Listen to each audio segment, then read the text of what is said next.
வழிபாட்டிற்கும் போற்றுதற்கும் உரிய எல்லாமல் அருள்மிகு அம்மையப்பரின் திருவடிகளை பணிவன்போடு எளியன் போற்றி மகிழ்கிறேன். அருள்மிகு குருமூர்த்தியுடைய திருவடிகளையும் பணிவன்போடு போற்றி மகிழ்கிறேன். இனிய சான்றோர்கள் பெருமக்களே, மெய்யன்பர்களே, அருமை சகோதர சகோதரிகளே, இன்று ஒரு பொன்னான நன்னாள், தீபாவளி பண்டிகை. ஆண்டுதோறும் நாம் அனைவரும் உறவோடும் நட்போடும் கொண்டாடுகிற அருமையான பண்டிகை. இந்த பண்டிகை நன்னாளிலே நாம் எல்லோரும் மிக விரும்பி செய்து கொள்வது, புத்தாடை வைத்து படைத்து அணிந்து கொள்வது, பலகாரம் அமைத்து நெவேத்தியமாக உண்டு மகிழ்வது, எல்லாவற்றிற்கும் மேலாக நாம் ஒருவர் சந்தித்து கொண்டால் கங்கா ஸ்நானம் ஆச்சா, கங்கா ஸ்நானம் ஆச்சா என்று கேட்கிறோம். என்ன பொருள் என்றால், நான் நன்றாக இருப்பது போல் நீங்கள் நன்றாக இருக்க வேண்டும் என்ற விசாரிப்புத்தான் தீபாவளி பண்டிகை. நன்றாக ஒன்றை புரிந்து கொள்ளுங்கள். சமூக நலம், சுயநலம் இரண்டும் கலந்த ஒரு அருமையான பண்டிகை தீபாவளி பண்டிகை. தீபாவளி திருநாளிலே தீபாவளி என்ற சொல்லினுடைய அர்த்தத்தை புரிந்து கொள்ள வேண்டும். தீபம் என்றால் சுடர், ஆவளி என்றால் வரிசை. சுடராக ஏற்றப்படுகிற விளக்குகளை வரிசையாக வைத்து வீடு முழுக்க நிரப்பி கொண்டாடுவதுதான் தீபாவளி பண்டிகை. நாம் இப்போது தமிழகத்திலே பெரிய கார்த்திகை திருநாளிலே கொண்டாடுகிற அந்த அமைப்பில் அமைந்ததுதான் தீபாவளி பண்டிகை. இது ஏன் கொண்டாடப்படுகிறது என்று கேட்டால், நரகாசுரன் என்று ஒரு அசுரன் வாழ்ந்தார். அவனை கிருஷ்ண பகவான் சம்ஹாரம் பண்ணினார். அப்போது நரகாசுரன் வேண்டிக் கொண்டான், இறைவா, உலக மக்களே, என்னால் துன்பப்பட்ட மக்கள் அனைவரும் இன்று மட்டுமல்லாமல் என்றும் எதிர்காலத்திலும் என்னுடைய இந்த நாளினை கொண்டாட வேண்டும். எனக்கு நீங்கள் மோட்ச தீபம் ஏற்ற வேண்டும். எனக்கு மோட்ச தீபம் நீ ஏற்ற ஏற்ற ஏற்ற நான் நலம் பெறுவேன் என்ற வகையில் அவன் வேண்டி கேட்டுக்கொண்டான். இறுதி காலத்தில் அவன் திருத்தினான். கிருஷ்ண பகவானுடைய அருளை பெற்றான். அது மட்டுமல்லாமல் புத்தாடை அணிந்து கொள்வது, பலகாரம் உண்பது, எல்லாவற்றையும் அருமையான முறையிலே அமைத்து கொண்ட திருநாள் தான் இன்றைய நன்னாள். அதனால் இதில் ரெண்டு சிறப்பு. ஒன்று, நாம் மகிழ்ச்சியாக இருப்பது, இன்னொரு மகிழ்ச்சியாக இருப்பதை விசாரித்து தெரிந்து கொள்வது என்ற கொண்டு கொடுத்துமான அற்புதமான திருவிழா, பெருவிழா தீபாவளி. இந்த தீபாவளி திருநாளை பற்றி ஒரு முறை ஒரு வகுப்பிலே ஒரு ஆசிரியர் மாணாக்கர்களை கேட்டார். அப்பா, நான் ஒரு கேள்வி கேட்கிற, பதில் சொல்லுங்க என்றார். கேளுங்கள் ஐயா என்று அந்த மாணவர்கள் கேட்டார்கள். சீதா பிராட்டி தலை தீபாவளி எங்கே கொண்டாடி இருப்பாள் என்று கேட்டார். சிரித்து கொண்டே கேட்டார். எல்லா மாணவர்களும் இது ஒரு கேள்வியா ஐயா, எந்த ஒரு பெண்ணும் தலை தீபாவளி என்றால் தன்னுடைய பிறந்த வீட்டில் தான் கொண்டாடுவார்கள். அதுபோல் சீதா பிராட்டி அவருடைய பிறந்த ஊருக்கு சென்று தான் தன்னுடைய கணவனோடு சென்று கொண்டாடி இருப்பாள் என்று எல்லா பிள்ளைகள் பதில் சொன்னார்கள். ஒரே ஒரு சிறுவன் எழுந்து, இல்லைங்க ஐயா, சீதா பிராட்டி தலை தீபாவளியை தன்னுடைய பிறந்த வீட்டில் கொண்டாட வாய்ப்பே இல்லை என்று சொன்னான். எல்லா மாணவர்களும் கொல்லென்று சிரித்தார்கள். ஏன்பா என்று கேட்டார். ஆசிரியர் சிரிச்சுவிட்டு ஏன்பா என்று கேட்டார். தீபாவளி பண்டிகை கிருஷ்ணாவதாரத்தில் வந்தது. ராமாவதாரத்திற்கு பிற்பட்டது கிருஷ்ணாவதாரம், திருமால் அவதாரங்களிலே. எனவே ராமாவதாரத்தில் வாழ்ந்த சீதைக்கு தீபாவளி, தலை தீபாவளி போன்ற எந்த விதமான விஷயங்களுக்கும் சிந்திக்க வாய்ப்பு இல்லை. எனவே தலை தீபாவளி என்ற பேச்சுக்கு இடமில்லாத காலத்தில் வாழ்ந்த சீதை தலை தீபாவளியை கொண்டாடி இருப்பாளா என்ற கேள்விக்கு இடமில்லை என்று பதில் சொன்னேன் என்று அந்த மாணவர் சொன்னார். ஆசிரியர் கைதட்டி எல்லோரும் கைதட்டுங்கள் என்று சொன்னார். இதுதான் அறிவுபூர்வமான விடை. கேள்வி சாதாரணமாக இருக்கலாம், விடை அற்புதமான அவதார மகிமை தெரிந்தது. இந்த திருவிழா பற்றி இருக்கிற விஷயங்களை எல்லாம் இப்படி சிந்தித்து கொண்ட நாம் இந்த பொன்னான நன்னாளில் ஒரு அருமையான தலைப்பில் ஒரு பட்டிமன்றத்தை ஏற்பாடு செய்திருக்கிறோம். எல்லோரும் கண்டும் கேட்டும் மகிழுங்கள். தலைப்பு என்னவென்றால், அன்பின் வளர்ச்சிக்கு பெரிதும் உதவுவது நட்பா உறவா. இந்த தலைப்பை ஒட்டி பேசுகிற 4 அறிஞர் பெருமக்களை நான் அன்போடு கேட்டுக்கொள்கிறேன். உறவு என்ற அணியை சார்ந்து பேசுகிறவர்களும் நட்பு என்ற அணி சார்ந்து பேசுகிறவர்களும் ஒரு செய்தியை எச்சரிக்கையாக நீங்கள் கவனத்தில் வைத்துக் கொள்ளுங்கள். எந்த நிலையிலும் உறவில் தாட்சியும் நட்பில் தாட்சியும் இங்கு மேற்கோள்களாக எடுத்து பேசாதீர்கள். ஏனென்றால் அது நமக்கு நோக்கம் இல்லை. உணவு உண்ணுகிற பொழுது கருங்கல்ல கடிக்கிற மாதிரி அது வேண்டாம் நமக்கு. இப்போ என்ன தேவை என்றால் நட்பின் வலிமை எப்படி இருக்கிறது தூக்கி பேசுங்க. உறவின் வலிமை அன்று முதல் இன்று வரை என்றும் எப்படி இருக்கு என்று தூக்கி பேசுங்க. எனவே நட்பையும் உறவையும் உயர்த்தி பேசத்தான் உங்கள் 4 பேர் அழைத்திருக்கிறேனே தவிர இன்னார் இன்னார் உறவு மோசம், இன்னார் இன்னார் நட்பு மோசம் என்று பேசாதீர்கள் என்று எச்சரிக்கை தெரிவித்துக் கொண்டு 4 அறிஞர் பெருமக்களை பாராட்டி இந்த பட்டிமன்றத்தை தொடங்குகின்றேன்.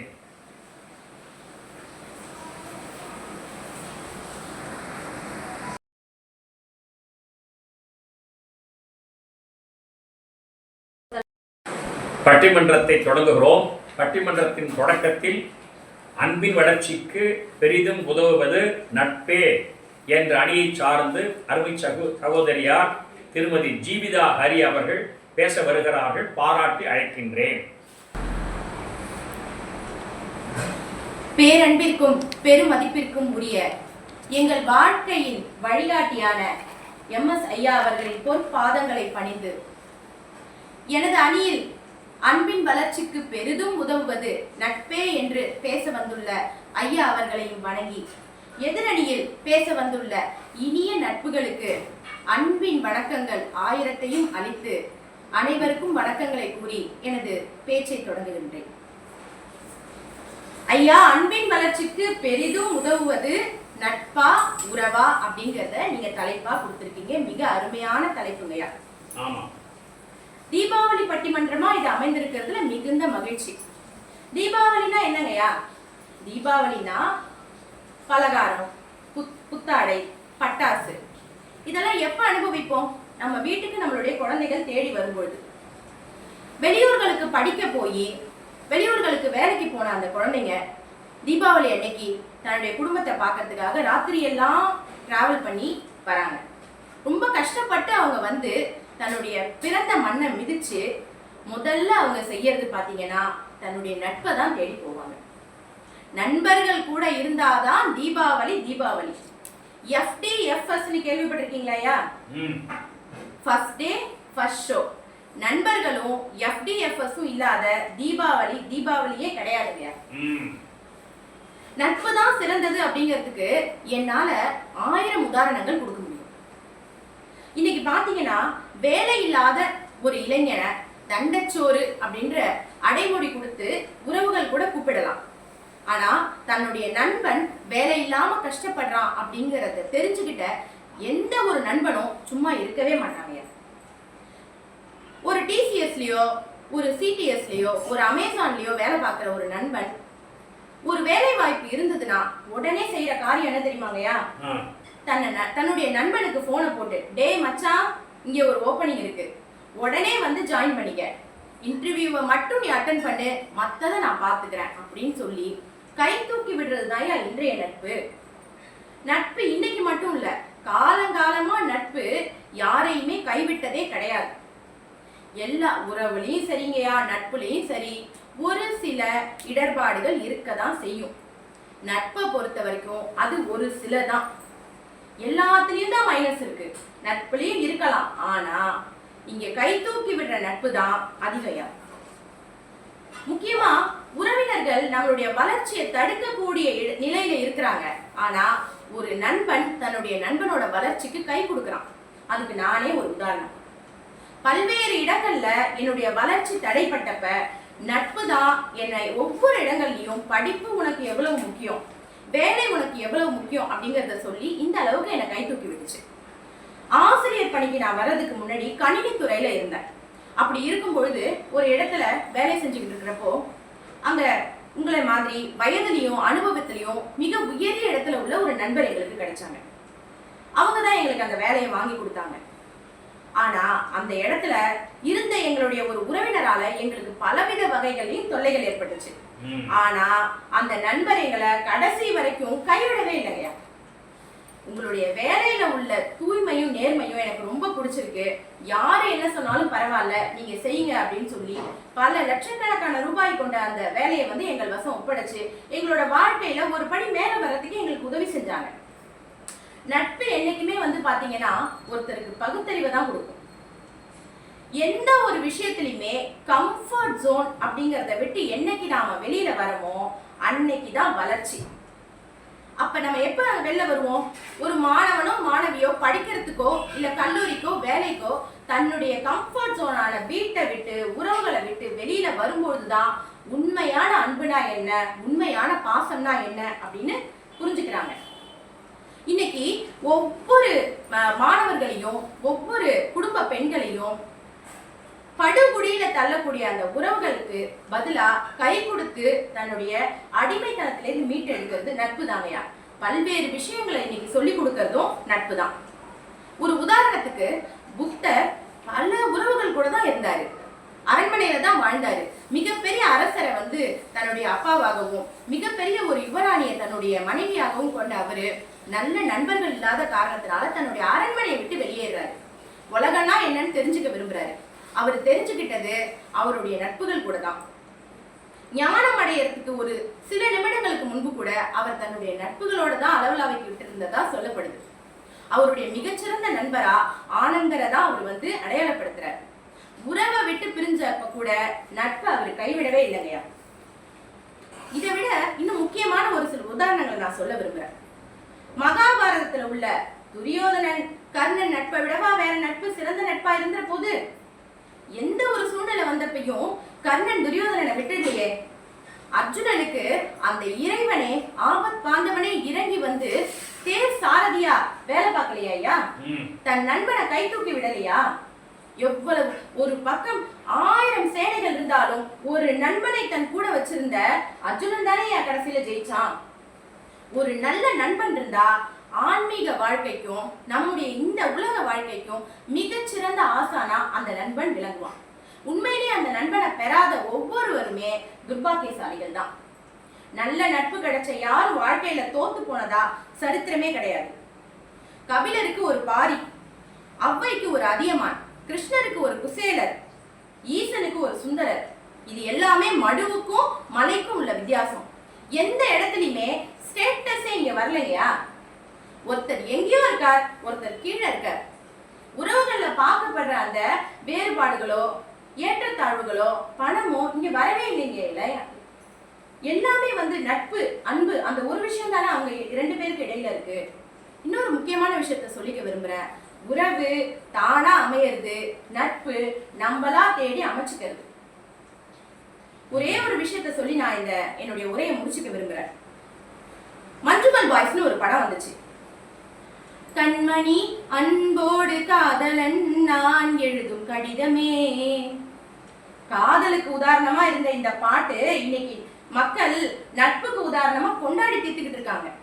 கேரளாவில இருந்து நம்முடைய தமிழ்நாடு கொடைக்கானலுக்கு சுற்றுலா வந்த ஒரு 6-7 நண்பர்கள் தங்களோட ஒரு நண்பனை கொடைக்கானல்ல உள்ள ஒரு குகைக்குள்ள விழுந்துட்டப்போ அவ்வளவு கஷ்டப்பட்டு தலைகீழ கயிறு கட்டி இறங்கி எங்க நண்பனை நாங்க எந்த நிலையிலையும் கைவிட்டுட்டு போக மாட்டோம்னு சொல்லி அவங்க காப்பாத்தினாங்க. அந்த ஊர் மக்கள் எல்லாம் இந்த குழிக்குள்ள விழுந்த யாரையுமே இது வரைக்கும் காப்பாத்தினது கிடையாது, இங்க இருக்கிற அத்தனை சமாதியும் இந்த குழிக்குள்ள விழுந்து இறந்து போனவங்க தான் அப்படின்னு சொன்னப்ப என் நண்பனை நான் விட மாட்டேன், செத்தா நாங்க 6 பேரும் சேர்ந்து சாவோம்னு சொல்லி அங்கேயே இருந்து தன்னுடைய நண்பனை காப்பாத்தி கூட்டிட்டு வந்தான். கேரளாவில் ஆஸ்பத்திரியில இருந்த அவனுடைய தாய் வந்து பார்த்துட்டு அவனுடைய உடல் காயங்களை பார்த்துட்டு ஐயோ என் பையனை இப்படி கூட்டிட்டு போய் பண்ணிட்டியேன்னு காப்பாத்தின அந்த நண்பனை பலார்னு அரைஞ்சு கேள்விகள் கேட்டா. ஆனா அங்க இருந்து அத்தனை பேரும் அமைதியா இருந்தாங்க. மறுநாள் செய்தித்தாள்ல வந்த செய்தியை பார்த்துட்டு ஓடி வந்து அவனை கட்டி பிடிச்சு என் பையனை என்கிட்ட திருப்பி கொடுத்துட்டியேப்பா அப்படின்னு சொல்லி கட்டி பிடிச்சு அதனோட அன்பை வெளிப்படுத்தினாங்க. ஐயா, நட்பு என்னைக்குமே சாக விடாது. நட்பு என்னைக்குமே நம்மளை காப்பாத்தி தான் விடும். உடுக்கை இழந்தவன் கை போல ஆங்கே இடுக்கன் களைவதாம் நட்பு. தானா வருங்கயா நட்பு. உங்களுக்கு இறுதியா ஒண்ணு சொல்ல விரும்புறேன். நாம தடுமாறும் போது தாங்கி பிடிக்கிறதும் தடம் மாறும் போது தடுத்து நிறுத்துறதும் நட்பு தாங்கயா என்று சொல்லி நண்பேண்டா என்று சொல்லி என்னுடைய வாதத்தை நிறைவு செய்கிறேன். நன்றி, வணக்கம். பிரேம் 2 பேருக்கும். இனிய சான்றோர்கள் பெருமக்களே, அருமை சகோதரியார் திருமதி ஜீவிதா ஹரி அவர்கள் நட்பின் ஆழத்தை பற்றி சொல்ல வந்த பொழுது நிறைவாக அருமையான ஒரு திருக்குறள் சொன்னார். உடுக்கை இழந்தவன் கை போல அங்கே இடுக்கன் களைவதாம் நட்பு. வள்ளுவ பேராசிரியனுக்கு ஈடாக ஒரு உவமானம் சொல்லவோ தான் சொல்ல வந்த ஓமயத்தை விளக்கி பேசவோ இனி ஒரு அறிஞர் பிறக்கப் போவதில்லை. உடுக்கை இழந்தவன் கை என்றால் இடுப்பில் இருக்கிற ஆடை நெகிழுகிற பொழுது அந்த கைகள் மூளையில் இருந்து ஆடை வரட்டும் என்று எதிர்பார்க்காமல் ஓடி சென்று அந்த கைகள் அந்த ஆடை பிடித்து கட்டிவிடும். அதுபோல நண்பனை பொறுத்தவரையிலும் ஏதாவது ஒரு உதவி தேவை என்றால் அவன் கேட்கட்டுமே, அவன் என்கிட்ட சொல்லட்டுமே என்று எதிர்பார்க்காமல், எதிர்பார்ப்பு இல்லாமல் உதவுகிற ஒரு உண்மையான நிலை உடையது நட்பு என்று அருமையாக சொல்லி அந்த குகையில் விழுந்தவனை காப்பாற்றிய அந்த நண்பருடைய ஆழத்தை பற்றி எல்லாம் சொன்னார்கள். தாயே வந்து வியந்து போற்றுகிற அளவுக்கு தாய்க்கு அந்த பிள்ளை மீட்டு கொடுத்த அந்த அன்பின் வளர்ச்சி நட்பின் அடையாளம் என்று பேசியிருக்கிறார். பாராட்டுகிறேன். இப்பொழுது அடுத்தது அன்பின் வளர்ச்சிக்கு பெரிதும் உதவுவது நட்பை விட உறவே என்ற அணிக்கு வலிமை சேர்க்க வருகிறார் அருமை சகோதரியார் திருமதி தேன்மொழி சந்திரமௌழி அவர்கள். அவரை பாராட்டி அழைக்கிறேன். எல்லாம் வல்ல அம்மையப்பரை முதற்கண் வணங்குகின்றேன். பெருமதிப்பிற்கும் மரியாதைக்கும் உரிய இப்பட்டிமன்றத்தின் நடுவர் ஐயா அவர்களின்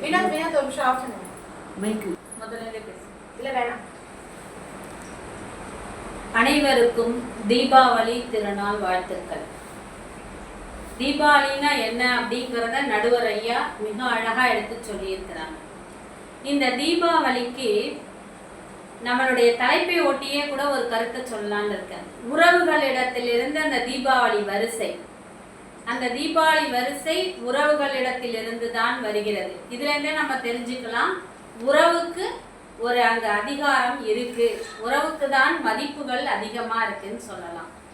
அடுத்ததா இப்ப எதிரணியில அம்மா பேசினாங்க, சகோதரி பேசினாங்க. பகுத்தறிவு நிரம்பி இருக்கிற இந்த காலகட்டத்துல பெண்களுக்கு எதுக்கு கல்வி, வேலைக்கு போக வேணாம், படிக்க போக வேணாம், திருமணம் செஞ்சு கொடுத்துடலாம் அப்படின்லாம் சொன்னாங்க. எந்த காலத்துல சகோதரி இருக்காங்கன்னு தெரியல. இன்றைய காலகட்டத்துல பெண்கள் கால் தடம் பதிக்காத இடமே இல்லை. விண்வெளிக்கு கூட போயிட்டு வந்தாச்சு. அந்த விண்வெளிக்கு அந்த அம்மையார் போகும்போது அவங்க வீட்டில் உள்ளவங்க கூட அவங்கள போக வேணாம்னு சொல்லியிருக்கலாம். ஆனா அந்த உறவுகளினுடைய ஆதரவு இருந்ததுனால தான் அவங்களால அந்த விண்வெளிக்கு செல்ல முடிஞ்சது. அடுத்ததா எடுத்துக்கிட்டோம் அப்படின்னு சொன்னாக்க, நம்ம ராமாயணத்துல சகோதரனுடைய ஒற்றுமை, ராமன் அவன் சகோதரன், அந்த உறவு முறையை நம்ம இங்க அழகா எடுத்து சொல்லலாம். ராமனை காட்டுக்கு போகணும்னு சொல்லிட்டாங்க. அந்த செய்தியை கேட்டவுடன் அவனுடைய சகோதரன் என்ன செஞ்சான், அண்ணன் தானே போறான், போயிட்டு வரட்டும்னு இருக்கல. தன் தாய்கிட்டயோ மனைவி கிட்டயோ போய் அவன் அனுமதிலாம் கேட்கலங்கய்யா. அவனாவே அண்ணனுக்கு முன்னாடியே அந்த காட்டுக்கு போறதுக்கு தயாராகி வந்து நின்னான். அது ஒரு மிகச்சிறப்பு. அதே மாதிரி அதே இடத்துல அதே ராமாயணத்துல பார்த்தா ராவணனுடைய சகோதரர்கள் அவனுக்கு போர் செய்வதற்கு உறுதுணையா இருந்தாங்க. அவன் முதலாக தன் சகோதரனையும் தன் மகனையும், உறவுகளை தான் முதல்ல அவன் போருக்கு அனுப்பலாம் அப்படிங்கிறத தெரிஞ்சுக்கிறோம். அடுத்ததா மகாபாரதத்துல எடுத்துக்கிட்டா பாண்டவர்கள், அவர்களும் சகோதரருக்கு ஒற்றுமையாக அங்க இருந்திருக்கிறாங்க. அந்த மகாபாரதத்துல ஒரு காட்சி, பாஞ்சாலியினுடைய துகிலை உரியும் போது அந்த பாஞ்சாலி தன் கணவனையோ யாரையோ கூப்பிடல, தன் உறவாக இருக்கக்கூடிய கிருஷ்ணரை தான் கூப்பிட்டாங்க. காலத்தினால் செய்த உதவிங்கிற மாதிரி அங்கே கிருஷ்ண பரமாத்மாவை தான் அவள் அழைத்தாள். இது உறவுக்கு ஒரு எடுத்துக்காட்டு. அடுத்ததா சகோதரி சொன்னாங்க, அந்த மஞ்சுமால் பாய்ஸ் படத்தை பத்தி சொன்னாங்க. அதே காலகட்டத்துலதான் இன்னொரு திரைப்படம் வந்ததுங்கய்யா. ஒரு சகோதரனுடைய மகன் தன்னுடைய மகன் ரெண்டு பேருமா சேர்ந்து விளையாடிட்டு இருக்கும் போது சகோதரனுடைய மகன் வந்து கிணத்துல விழுந்துடுறான். அவனை காப்பாத்துறதுக்கு இந்த பெண்ணோட மகனும் கிணத்துல விழுந்துடுறான். விழுந்துட்டான்னு தெரிஞ்ச உடனே இந்த பெண் ரெண்டு குழந்தைய காப்பாத்தணும்னு தான் அந்த கிணத்துல குதிக்கிறான். ஆனா அவளால யாராவது ஒரு குழந்தைய தான் காப்பாத்தணுங்கிற நிலை வருது. அப்ப அந்த பொண்ணு என்ன செய்யறா, தன் மகன் போனாலும் பரவாயில்லன்னு சொல்லி தன் உறவாகிய அண்ணனின் மகன் காப்பாற்றப்பட வேண்டும் சொல்லி அண்ணனோட பிள்ளைய தாங்க காப்பாத்தினான். அதுவும் ஒரு திரைப்படத்துல வந்த ஒரு காட்சி தான். அதே மாதிரி நம்மளுடைய ராஜராஜ சோழன் எடுத்துக்கிட்டானா அந்த உறவான குந்தவை, அந்த அக்கா இல்லைன்னா இன்னைக்கு அந்த இன்னைக்கு காலங்கள் பேசக்கூடிய அந்த கோவில் தஞ்சை பெரிய கோயிலை நம்மளால பார்க்க முடியுமா அப்படிங்கிறது ஒரு சந்தேகத்திற்குரிய இடம்தான். அதனால உறவு முறைதான் மிகவும் நட்பை விட மிக சிறந்ததாக இருக்குது. இன்னைக்கு நம்மளுடைய அன்றாட வாழ்க்கையில எடுத்துக்கிட்டோம்னா பிள்ளைங்களுக்கு முதல்ல உறவுகள்ல இருந்துதான் எல்லா விஷயங்களையும் நாம் சொல்லி கொடுத்து கொண்டு இருக்கிறோம். குடும்ப உறவினர்களை நம்ம அறிமுகப்படுத்துறோம். நல்ல பண்பு எங்க முதல்ல வளருது? ஒரு குழந்தை பிறந்த உடனே போய் பள்ளிக்கு போதா, இல்ல அக்கம் பக்கத்துல இருக்கிற பிள்ளைகளோட இருக்கா அப்படின்னு கேட்டா இல்ல. முதல் குரு யாருன்னு கேட்டா தாய். அந்த தாய், தந்தை, அந்த குடும்பத்தில் இருக்கக்கூடிய உறவுகளை தான் நாம் முதல்ல அந்த குழந்தைக்கு அறிமுகப்படுத்தி கொடுக்கிறோம். அந்த உறவுகளோடு அந்த குழந்தைகள் வளரும் போது மரியாதை, விட்டு கொடுத்தல், சகிப்புத்தன்மை, பகிர்ந்து உண்ணல், கொடுத்து உதவுதல், இந்த மாதிரி அந்த பண்புகள் எல்லாம் அடிப்படையா உறவுகளிடம் இருந்துதான் அந்த பிள்ளைகள் கற்று வளர்றாங்க. அதனால அந்த உறவுகள் ரொம்ப முக்கியங்கிறத நான் இங்க ஆணித்தரமா சொல்ல விரும்புறேங்கய்யா. உறவுகள் இருக்கும் போது மனம் ஆதரவா இருக்கு மற்றும் பாதுகாப்பு உணர்வா இருக்கு. இதுக்கு கூட இன்றைய திரைப்படத்துல அந்த விசுவாசம் அந்த திரைப்படத்துல எடுத்துக்கிட்டோம்னா கணவனும் மனைவியும் பிரிஞ்சு இருக்கிறாங்க. அந்த பெண் பிள்ளைய அந்த மனைவி கூட்டு போய் வளர்த்துட்டு இருக்காங்க. ஒரு காலகட்டத்துல தகப்பன் அந்த தந்தை பார்க்க போறாரு. அந்த குழந்தைக்கு சில இடர்பாடுகள், அந்த இடர்பாடுகள் எல்லாம் தாக்கணும். இவ வெளிநாட்டுக்கு அனுப்பி அந்த பிள்ளைய படிக்க வைக்கணும்னு நினைக்கிறான். அப்ப இவன் போய் காப்பாற்றுறதுக்கு போகும்போது அவரோட போகாத தன் கணவன், ஆனா அந்த குழந்தைக்கு அப்பான்னு தெரியாது. ஆனா அந்த குழந்தை சொல்லுது அம்மாட்ட, அவர் கூட இருக்கும்போது நான் பாதுகாப்பா உணர்றேன்னு சொல்லுச்சு. இன்றைய காலகட்டத்துல உறவுகளிடத்தில் இருக்கக்கூடிய பாதுகாப்பு நண்பர்களிடத்துல இல்ல. ஒரு நண்பனை நம்பி தங்க வீட்டுல இருக்கக்கூடிய பிள்ளைகளை விட்டுட்டு போக முடியல. அதுக்கு அண்மையில நிறைய செய்திகள் நடந்திருக்குது. இந்த இடர்பாடுகள் எவ்வளவுலாம் வந்துச்சுங்கிறது செய்தித்தாள், தொலைக்காட்சியில எல்லாம் நம்ம நிறைய பார்த்திருக்கிறோம். இந்த உறவுகளால நமக்கு புரிதல், அந்த நம்பிக்கை கிடைக்குது.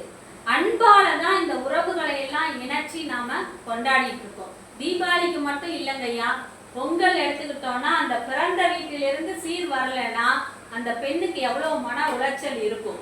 அந்த பிறந்த வீட்டுன்னு அவங்க 5 ரூபாய்க்கு செஞ்சாலும் சரி, 1000 ரூபாய்க்கு செஞ்சாலும் சரி, அந்த பொங்கல் பரிசு வந்தாதான் ஒரு சந்தோஷம், ஒரு மகிழ்ச்சி. இது எங்க ஒரு நண்பர்கிட்ட கிடைக்குது? உறவுகள் இடத்திலிருந்து தாங்க ஐயா கிடைக்குது.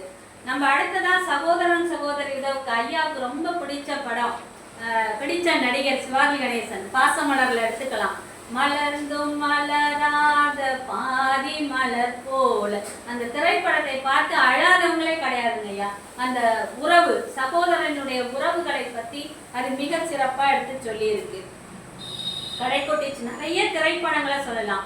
ஒரு திரைப்படத்திலே உறவுகளில் விரிசல்கள் இருந்தாலும், நான் எடுத்துக்காட்டா சொன்ன இந்த திரைப்படங்கள்ல அந்த உறவுகள்ல விரிசல்கள் இருந்தாலும் இறுதி முடிவா பாத்தீங்கன்னா உறவுதான் சிறந்தது என்பதை புரிந்து கொண்டு அந்த கணவன் மனைவியோ குடும்பமோ ஒற்றுமையாக இருப்பதை தான் அந்த திரைப்படம் முடிக்கிறது. அந்த வகையில பார்க்கும்போது உறவுதான் ஐயா மிகவும் சிறந்தது. அடுத்ததா எடுத்துக்கிட்டோன்னா என்னுடைய சொந்த வாழ்க்கையிலிருந்து சில நிகழ்ச்சிகளை நான் எடுத்து சொல்லலாம். இன்னைக்கு ஒரு பட்டதாரியா, முதுகலை பட்டதாரியா நான் இந்த அளவுக்கு வளர்ந்திருக்கேன்னா என் உறவாகி என் கணவர் முதல்ல எனக்கு உறுதுணையா இருந்தார்.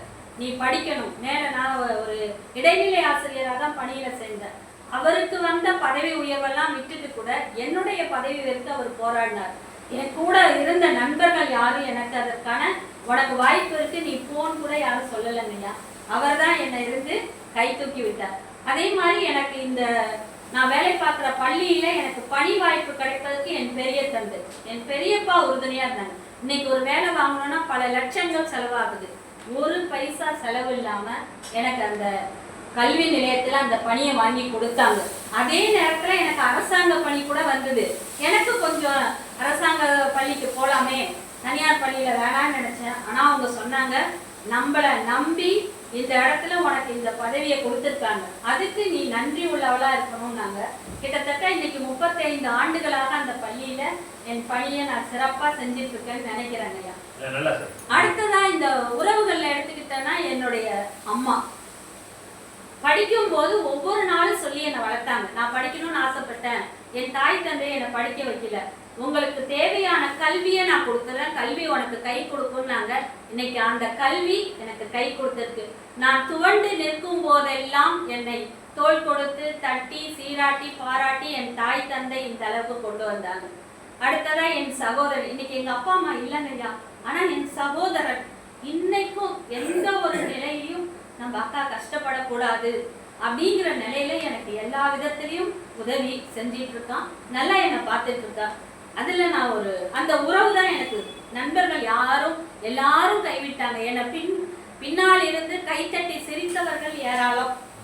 ஆனால் இந்த உறவுகள் என்னை இன்னைக்கு முன்னின்று நடத்துச்சுன்னா இந்த உறவுகள் தாங்க ஐயா. திருமணத்திற்கு பிறகு என் மாமியார் நாத்தனார், மாமியாரா இல்லைங்க ஐயா, எனக்கு இன்னொரு தாய். அந்த வீதிகள்ல இருக்கவங்களுக்கே தெரியும், யாருக்குமே ரொம்ப நாள் வரைக்கும் எங்க அம்மானே நினைச்சிட்டு இருந்தாங்க.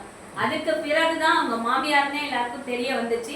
அந்த அளவுக்கு என் மேல அன்பு காட்டி என்னுடைய குடும்பத்தை இன்னைக்கு இந்த சமுதாயத்துல நான் பின்தங்கி போயிடுவேன், பின்னாடிதான் நிற்பேன்னு சொல்லவங்க தான் ஏராளம்.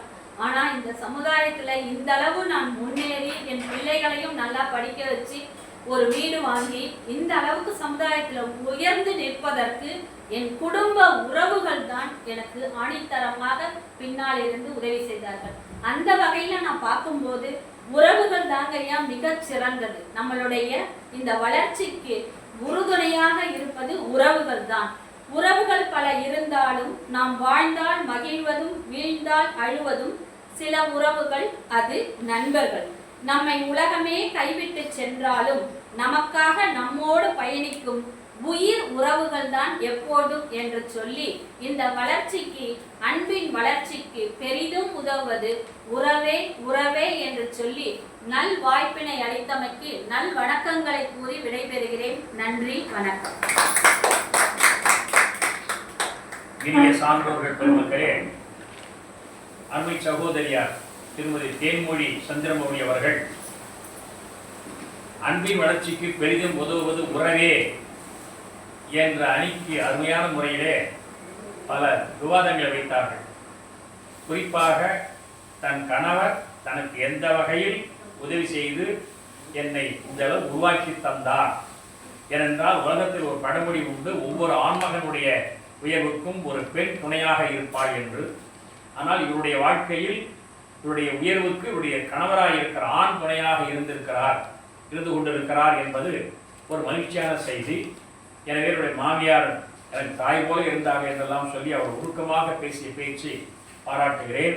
இப்பொழுது அடுத்து பட்டிமன்றத்தில் அன்பின் வளர்ச்சிக்கு பெரிதும் உதவுவது உறவை விட நட்பே என்ற அணிக்கு வலிமை சேர்க்க வருகிறார் முனைவர் திரு மணிஷம் அவர்கள்.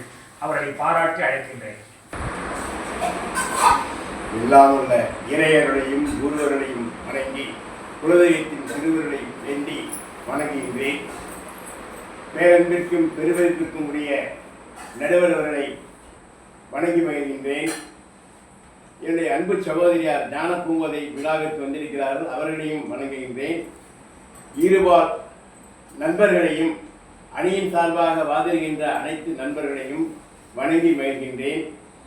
இந்த தீப ஒளி திருநாளில் அன்பு சகோதரியார் உறவை பற்றி சொன்னார்கள். இந்த காலத்திலே குழந்தைகள் தாயின் மடியில் தவழ்வதற்கும் தந்தையின் கையை பிடித்துக் கொண்டு வெளியில் செல்வதற்கும் ஏங்குகின்ற நிலையைத்தான் பார்க்கிறோமோ தவிர அங்கு உறவு இருக்கிறது என்பதை அறிந்து கொள்ள முடியவில்லை. ஒன்று. இரண்டாவதாக, ராமாயணத்திலே ராமன் காட்டுக்கு போ என்று சொன்னவுடன் உடன் இலக்குவன் சென்றான் என்று சொல்கிறார்கள். அந்த காட்டுக்கு போவதற்கே அன்பாக வளர்த்த தாய் கோசலை பெற்றவளாக இருந்தாலும் ராமனை வளர்த்தவர் கைகேயி. அந்த கைகேயி தன்னுடைய கணவன் சொல்லிக்கூட கேட்காது தன் மகன் பரதன் நாடாள வேண்டும் என்பதற்காக ராமனை காட்டுக்கு அனுப்பி வைக்கின்றார். இதுதான் தாய் சேய் உறவை பற்றி சொல்ல வேண்டும். அடுத்ததாக பாரதத்திலே குறிப்பிட்டார்கள். பாரதத்திலே சொல்லுகின்ற பொழுது திரௌபதியை பற்றி சொன்னார். திரௌபதி அவர் ஏன் உதவினார் என்றால், யமுனை ஆற்றிலே நீராடுகின்ற பொழுது எல்லோரும் கரைக்கு வந்து விட்டார்கள், கிருஷ்ணன் மட்டும் ஆற்றிலே இருந்தார். அது குறிப்பாக ஒரு திரௌபதி தன்னுடைய ஆடையை கிழித்து ஆற்றிலே போட அதை கட்டிக்கொண்டு கிருஷ்ணன் வெளியிலே வந்தார். அதை நினைவுபடுத்திக் கொண்டுதான் அப்பொழுது கூட திரௌபதி அந்த சபையிலே தன்னால் காப்பாற்றிக் கொள்ள முடியும் என்ற நிலையிலே கிருஷ்ணன் வரவில்லை. 2 கைகளையும் கூப்பி கோவிந்தா கோவிந்தா என்று கூப்பிடுகின்ற பொழுதுதான் அங்கே வந்து ஆடைகளை கொடுத்து உதவினார். ஆகவே எந்த வகையிலும் அது உறவு முறையில் வராது என்பதை தெரிவித்துக் கொள்கின்றேன். மற்றொரு இடத்திலே சொன்னால், எல்லாருக்கும் கொடுத்து கொடுத்து கொடுத்து பழகிய கர்ணன் தன்னுடைய பெற்ற தாயாகிய குந்திதேவி தான் தான் தாய் என்று உணர்த்திய பிறகு கூட தன்னுடைய தம்பிமார்களோடு நான் இணைந்து நிற்க மாட்டேன், எனக்காக தன்னுடைய உணவை ஒரு முறை தொட்டால் அடுத்த முறை வேறொரு தட்டிலே சாப்பிடக்கூடிய துரியோதனன் என்னுடைய இச்சிலை தூண்டு மகிழ்ந்தவன். எனவே நான் என் நண்பனுக்காக உயிரை விடுவேனே தவிர உறவுக்காக நான் பாண்டவரோடு சேர மாட்டேன் என்று சொல்லுகின்ற நிலையை காண்கின்றோம். இன்னும் ஒருபடி மேலே போனால், கர்ணனும் பாஞ்சாலி, அதாவது கர்ணனும் துரியோதனுடைய மனைவியும் பானுமதியும் சொக்கட்டான் ஆடுகிறார்கள். அப்பொழுது துரியோதனன் வருகின்ற பொழுது கணவனை பார்த்து எழுந்து பானுமதி நிற்கிறார். அப்பொழுது ஒரு ஆடையை பற்றி இருந்த கர்ணன் இருக்கின்றான். மணிகள் எல்லாம் கொட்டி சிதறுகின்றன. அப்பொழுது துரியோதனன் என்ன சொல்லுகிறான் என்று சொன்னால், அவரை பார்த்து சிறிதும் கலங்கவில்லை, அவரை பார்த்து தண்டிக்கவும் விரும்பவில்லை. கர்ணா, மணிகளை எடுக்கவோ போக்கவோ என்றான் என்று விழிப்புத்தோடார் சொல்லுவார். எடுக்கிறது கூட மணியை எடுத்து விடலாம், மனத்திலே சிறிது ஐயம் இருந்தால் கூட அந்த நூலிலே அந்த மணியை போக்குதல் என்பது முடியாது. ஆகவே நட்பினுடைய உயர்வு எவ்வளவு இருக்கிறது. தன்னுடைய தம்பிமார்களையும் தன்னை போல் வணங்க வேண்டும் என்று சொன்னவன் துரியோதனன். ஆக துரியோதனுக்கும் கர்ணனுக்கும் இருந்த நட்பை விட சிறந்த நட்பை பார்க்க முடியாது. மற்றும் ஒன்று சொல்கின்றேன், எந்த இடத்திலே இருந்தாலும் இந்த காலத்திலே உறவுகள் எல்லாம் கை கொடுப்பதே இல்லை, கையை காலை பாரித்தான் விடுகின்றன. யாருக்காவது ஒரு உதவி வேணும் அல்லது ஏதாவது ஒரு அடிப்பட்டா கூட மருத்துவமனைக்கு மற்றவங்க சொல்லிதான் போறாங்களே தவிர தானா போறது இல்லை. அதான் இன்று நடந்து கொண்டிருக்கக்கூடிய நடைமுறையாக இருக்கிறது. அது அடுத்தது நட்பை பற்றி சொல்கின்ற பொழுது, திருக்கையிலே சுந்தரர் மலர்வனத்திலே மலர் பறித்துக் கொண்டிருக்கிற பொழுது உமாதேவியின் செடிகளை ஒரு நேரம் பார்க்க உடனே பெருமான், சுந்தரா, நீ மண்ணுலகத்திற்கு சென்று பிறந்து வருக என்று சொல்லுகிறார். அப்பொழுது சுந்தரர் இறைவனத்திலே வேண்டி, உங்கள் சன்னிதானத்தில் இருக்கின்ற பொழுதே எனக்கு இப்படிப்பட்ட நினைவு வந்து விட்டது, அங்கே சென்றால் எப்படி இருப்பேனோ, என்னை தடுத்து ஆட்கொள்ள வேண்டும் என்று வேண்டுகிறார். தன்னுடைய நண்பனுக்காக இறைவனை வந்து கடைக்கவி சிவாச்சாரியருடைய மகளை மனம் புரிகின்ற காலத்தை அதை தடுத்து ஓலையை காட்டி அதை தடுத்து நிறுத்துகின்றார். தடுத்து நிறுத்தியது மட்டும் முடிந்துவிடவில்லை. பிறகு சுந்தரர் பறவை நாச்சியாரை விரும்புகிறார் என்று தெரிந்த பொழுது பறவையாரத்திலே சென்று அங்கு இருக்கக்கூடிய அரசரிடத்திலும் சொல்லி அவர் இருவருக்கும் திருமணம் முடித்து வைக்கின்றார். ஒரு இறைவன் ஒரு நண்பனுக்காக திருமணத்தையே செய்து வைக்கின்றார். இறைவன் அவரை சொல்லுகின்றார், நம்மை உனக்கு தோழனாக தந்தோம் என்று சொல்லுகின்றார். ஆக தோழனுக்காக திருமணத்தை நடத்தி வைக்கின்றார். தோழனுக்காக திருமுதுகுன்றத்திலே விருத்தாச்சலத்திலே 12,000 பொன்னை கொடுத்து அவருடைய வாழ்வை சிறக்க வைக்கின்றார். அதை கூட அவர் மணிமுத்தாற்றிலே போட்டு கமலாலயத்திலே, திருவாரூர் கமலாலயத்தில் இருக்கின்றார். அதில் கூட ஒரு நயத்தை சொல்வார்கள். அப்பொழுது அந்த பவுனில் கொஞ்சம் எடுத்து வைத்துக் கொண்டார். அது சரியாக இருக்கிறதா என்று பார்ப்பதற்காக அங்கே திருவாரூரை உரைத்து பார்த்து சரியாக இருக்கிறது என்று கணக்கிட்டார் என்று. மற்றும் திருக்கோயிலுக்கு செல்கின்ற பொழுது சுந்தரர் பசியால் வாடுகின்ற பொழுது, தன் நண்பன் பசியால் வாடுகிறானே, என்னை பார்க்கத்தானே வந்தான், என்னை வழிபாடு செய்வதற்கு தானே வந்தான் என்று அவனுக்காக பெருமான் பசிக்காக பொதிச்சோறு கொண்டு வந்து கொடுத்து அவருடைய பசியை தீர்க்கின்றார். அது மட்டுமல்ல, மற்றொரு இடத்திலே அவர் வழிபாடு செய்து முடித்த பிறகு உணவிற்கு பசிக்கு வருந்துகின்ற பொழுது இறைவனே இறந்து கொண்டு வந்து அவருக்கு உணவளிக்கின்றார். இதையும் மீறி பார்த்தோமானால் சுந்தரருக்காக இறைவன் எவ்வளவோ விதத்திலே நட்புக்காக உதவி செய்து கொண்டே இருக்கின்றார். நிறைவாக திருவொற்றியூரிலே சங்கை நாச்சியாரை திருமணம் செய்வதற்காக இறைவனிடத்திலே கேட்கிறார். இறைவன் அவருக்கு திருமணத்திற்காக சங்கையாரிடத்திலும் இவரிடத்திலும் ஒரு நாடகத்தை நடத்தி மகிழமரத்தடியை சத்தியம் செய்து கொடுக்க சொல்லி, அந்த சத்தியம் மீறுகின்ற பொழுது திருவொற்றியூரை தாண்டி அதுவும் இறைவனை திருவாரூரை கண்டு வணங்க வேண்டும் என்பதற்காகத்தான் வருகின்றார். ஆனால் யாராயிருந்தாலும் தவறு செய்தால் தண்டனை உண்டு என்ற ஒரு கண்களை ஒளியிலுக்கச் செய்கின்றார்.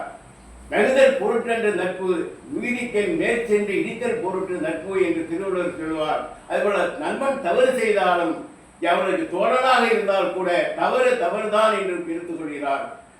பல்வேறு சேத்திரங்களை எல்லாம் முடித்து அவர் மீண்டும் வருகின்ற பங்குனி உத்தரத்துக்கு வருகின்ற பொழுது அங்கே குண்டியூர் கலாடத்திலே நெல் பெறுகின்றார். உத்தர திருவிழாவிற்காக பழையாருக்காக நல்ல நெல்லை கேட்கிறார், நெல் கொடுக்கிறார். அது பார்த்தால் இமயமலை போல குவிந்திருக்கிறது. அதை எப்படி எடுத்துச் செல்வது என்று சொல்லி தெரியாது. இறைவனத்திலே சென்று இந்த நெல்லை எல்லாம் எடுத்து வருவதற்கு ஆள் அனுப்புக என்று கேட்கிறார். கொடுத்தா மட்டும் போதாது, அதை எடுத்துக்கிறதுக்கும் கூலி ஆளுநர்கள் கேட்கக்கூடிய அளவுக்கு அவருடைய நட்பினுடைய தன்மை, உறவு தன்மை மிகுந்திருக்கிறது. அந்த நிலையில் இருந்து சுந்தரர் இது அவர்களுக்கு வேண்டியதை செய்த பிறகும் பறவையார் தங்கையாரோடு மணந்து கொண்டார் என்பதை கேள்விப்பட்ட பிறகு அவரோடு ஊழல் கொள்கிறார். பல சான்றோர்கள் போய் எவ்வளவோ சமாதானப்படுத்தியும் கேட்கவில்லை. சுந்தரை இறைவனத்திலே வேண்டுகிறார், நீதானே எனக்கு திருமணம் செய்து வைத்தீர், நீங்கள் தான் என்னுடைய ஊழலை தீர்க்க வேண்டும் என்று சொல்லும் பொழுது பறவையாரிடம் நள்ளிரவிலே திருவாரூரிலே பறவைநாச்சியாரை வீட்டிற்கு 2 முறை தூதாக சென்று வருகின்றார். அந்த அளவுக்கு நண்பனுக்காக ஒரு திருமணத்தை முடித்து மறு திருமணத்தை முடித்து அவர்கள் ஊழல் ஏற்படுகின்ற பொழுது ஊழலையும் தடுத்து அந்த நட்புக்காக கைங்கரியத்தை செய்கின்ற இறைவனை செய்கின்றார். இதைத்தான் துறைமுக சிவபிரகாசம் அவர்கள் தூது சென்றதை சிறப்பாக சொல்லுகின்றார். படியிலா நிற்பாட்டில் ஆரூரன் நனிவிருப்பன் பரமன் என்ப அடியனே அறிந்தன் வான்தொழும் ஈசன் இதை கருத்தாட்கொண்டது ஒன்றி தொடியுலா மென்கை மனமாதர்பால் இலக்காக தூது சென்று உருண்டவையால் அறியுமாற என்று சொல்லுகின்றார். ஆக எந்த வகையில் எடுத்தாலும் உறவை விட நட்பு மிகவும் மேலானது என்று சொல்லி நட்பே வலிசிறந்து வலிமை மிக்கது என்று சொல்லி வாய்ப்புக்கு நன்றி கூறி விடைபெறுகிறேன். நன்றி, வணக்கம். இனிய சான்றோர்கள் பெருமக்களே, முனைவர் மணிசண்முக அவர்கள் நட்பு என்ற அணிக்கு வலிமை சேர்ப்பதற்காக ராமாயணத்திலிருந்தும் பாரதத்திலிருந்தும் பெரிய புராணத்திலிருந்தும் மேற்கோள்கள் பலவற்றையும் காட்டினார். பல செய்திகளை இங்கு எடுத்து பேசினார். சிவபெருமான் சுந்தரமூர்த்தி சுவாமிகளுக்காக எவ்வண்ணமெல்லாம் நட்பை பாராட்டுகிற வகையிலே ஒரு அருமையான தொடர்சேக்கிழார் சொல்லுவார், உன்னை என் நண்பனாக ஏற்றுக்கொண்டேன் என்று சொல்லல, எம்மை உமக்கு தோழனாக தந்தனம் என்கிறார். ரெண்டுக்கு வித்தியாசம் உண்டு. உன்னை நான் நண்பனா ஏற்றுக்கிறேன்னா என்னை விட நீ குறைச்சல் அர்த்தம், என்ன உனக்கு நண்பனா தந்தேன்னு நீ என்ன வேணாலும் என்னை பயன்படுத்திக்கலாம்னு அர்த்தம். அந்த உரிமையை கொடுத்து சிவபெருமான் நட்பை பாராட்டி காட்டித்தார். திருக்குறுகாவூர் என்ற ஊரிலும் திருக்கச்சூர் என்ற ஊரிலும் சுந்தரருக்காக பெருமான் 2 செயல் செய்தார். திருக்குறுகாவூர் என்ற ஊரிலே பொதிசோறு செஞ்சு வச்சு சுந்தரருக்கு கொடுத்தார், பசிக்குமின் வழிநடையில. திருக்கச்சூர்ல சுந்தரர் மரத்தில் இருக்கிற பொழுது வந்து பார்த்துட்டு, பசியா இருக்காப்பா நண்பா சொல்லிட்டு போய் சிவனடியார் இடத்துல போய் ஒவ்வொரு வீட்டை போய் கையேந்தினார். எனக்கு ஏதாவது சாப்பிட கொடுங்கன்னு கேட்டு சிவபெருமான், சாட்சாத் சிவபெருமான் கையேந்தி கொண்டு வந்து சுந்தரர் கொடுத்தார். இதை ஒரு நாள் வகுப்புல சொல்லிட்டு இருந்தேன் என் மாணவன்கிட்ட, ஏன் சிவபெருமான் தனக்கு வச்ச நெவேதியத்தை கொடுக்கப்படாதான்னு கேட்டான். கொடுக்கப்படாதான்னு ஏன்னு கேட்டான். சுத்தானம் வச்சிருப்பாங்க, உப்பு இருக்காது, ஒன்றும் இருக்காது அந்த சாப்பாட்டுல. அதை சுந்தரன் சாப்பிட மாட்டான், சுகவாசி என்று கருதிய சிவபெருமான் தனக்கு கிடைக்கவில்லை என்றாலும் நண்பனுக்காக போய் யாசித்து வந்து கொடுத்தார் என்று அந்த வரலாறு எல்லாம் நினைப்படுத்தினார். பாராட்டுகிறேன். இப்பொழுது பட்டிமன்றத்திலே நிறைவு பேச்சாளராக என் இனிய தம்பி திருவாளர் வினோத் அவர்கள் உறவே என்ற அணிக்கு வலிமை சேர்க்க வருகிறார். பாராட்டி அழைக்கின்றேன். தீபாவளி சிறப்பு மன்றத்தை நடுவராக ஏற்று எங்களை நாளும் வழிகாட்டும் எங்கள் ஆசான் நல்லதொரு தீர்ப்பை வழங்க இருக்கக்கூடிய மகாவித்வான் நாவரசர் ஸ்ரீபத்மம் முனைவர் பேராசிரியர் ஐயா அவர்களின் பொற்பாத கமலங்களை மனம் மெய்களால் வணங்குகின்றேன். இந்த பட்டிமன்றத்தில் எனக்கு வழங்கி இருக்கக்கூடிய தலைப்பு, அன்பின் வளர்ச்சிக்கு பெரிதும் உதவுவது உறவே என்ற தலைப்பில் நான் இங்கு பேச வந்துள்ளேன். உறவு என்றால் அதில் ஒரு வாழ்க்கை முறை முழுவதும் அடங்கி உள்ளது. அன்பு என்பது மனிதனின் உயிர். அன்பு இல்லாமல் வாழும் மனிதன் உயிரோடு இருந்தாலும் உயிரற்றவன்தான். அன்பு ஒருவன் மனதில் மலர்வதற்கு அது நீராய் ஊட்டமளிக்கும் ஒரு பொருள்தான் உறவு என்ற ஒன்று தேவைப்படுகிறது. இதையே சங்ககால இலக்கியங்களில் பல அறிஞர்களும் புலவர்களும் இந்த உறவினை அவர்கள் வாழ்வியல் அந்த பாடல்களின் வாயிலாக தெரிவித்திருக்கிறார்கள். அந்த பாடலில் அகநானூறு என்ற பாடல் எண் 86 பரணர் என்ற புலவர் ஒரு உறவை பற்றி கூறுகிறார். உறவினால் உண்டாம் என்ற இத்தொடரின் வழியே அவர் அந்த காலத்திலே பார்த்த உறவு முறையை மனிதன் உறவில்தான் வாழ்கின்றான் என்ற ஒரு கருத்தை வலியுறுத்துகிறார். மனிதன் உறவில்லாத வாழ்க்கை வெறுமை என்று பரணர் அவர் எழுதிய அகநானூறு பாடல்களிலே தெரிவிக்கின்றார். அதே போல குறுந்தொகை பாடல் 38 மாங்குடி மருதனார் என்ற புலவர் அன்பினால் வாழும் உறவு அறந்தெனில் அன்பில்லா வாழ்வு அருமைதான், அதனால் அன்பு நிறைந்த வாழ்வுதான் உறவேதான் அறமானது என்று அவர் பாடலை வலியுறுத்துகிறார். அதுபோல சங்ககால தமிழர்கள் அந்த சங்ககால இலக்கியத்திலே நற்றினை பாடல் எண் 127 நட்பின் சிறப்பு நன்கு தோன்றும் அன்பு நிறைந்த உறவினால் என்று ஒரு பாடல் தொடர் ஒன்று உள்ளது. உறவால் மட்டுமே நட்பில் அழகும் அன்பும் இது இரண்டுமே வெளிப்படும் என்று உறவை அவர் உயர்த்தி கூறியிருக்கிறார். அதுபோல சங்ககால இலக்கியத்தின் வாயிலாக புறநானூறு என்ற ஒரு நூலில் பாடல் எண் 128 கபிலர் கூறுகிறார். அன்பு உறவு ஆயினும் அழிவு அறியார், தனிமை யாவரும் துன்பம் சொல்கிறது என்று அன்பு கொண்ட உறவு அழிவை அறியாது என்றும் அன்பில்லாத தனிமை என்றும் துன்பம் தரும் என்று நமது கபிலர் அதை அன்பையும் அதன் வாயிலாக இருக்கக்கூடிய உறவை போற்றி மகிழ்கிறார். அதுபோல தொல்காப்பியம் தந்த தொல்காப்பியர் அவருடைய பொருளதிகாரத்திலே அன்பும் அறமும் ஒப்பினம் என்று அந்த ஒரு உறவுக்கு ஒரு வலிமை சேர்க்கக்கூடிய வரியை கொடுக்கின்றார். அன்பே அறத்தின் வடிவம், அறமே உறவின் அடிப்படை, அன்பின் வடிவம் அறம், அந்த அறத்தின் வடிவம் தான் உறவு என்று தொல்காப்பியத்திலே பொருளதிகாரத்திலே தொல்காப்பியர் கூறுகின்றார். உறவின் பெருமைகளாக பல்வேறு கதைகளை நாம் கூறலாம். அதில் உறவுதான் மனிதனை மனிதனாக ஆக்குகின்றது. அதற்கு கபிலரின் பாரியின் நட்பாக இருந்தாலும் பாரியின் மகள் அவர்களின் திருமணத்திற்காக உறவாக தான் சென்று கபிலர் அவர்களுக்கு மணமகளை தேடினார். என் உறவினர் என்றுதான் சொன்னார், என் நண்பன் என்று சொல்லவில்லை, நண்பன் மகள் என்று சொல்லவில்லை. அம்மா மகன் உறவு, தம்பதி உறவு, நண்பர் உறவு எதுவாக இருந்தாலும் அதில் அன்புதான் உறவு நிறைந்துள்ளது.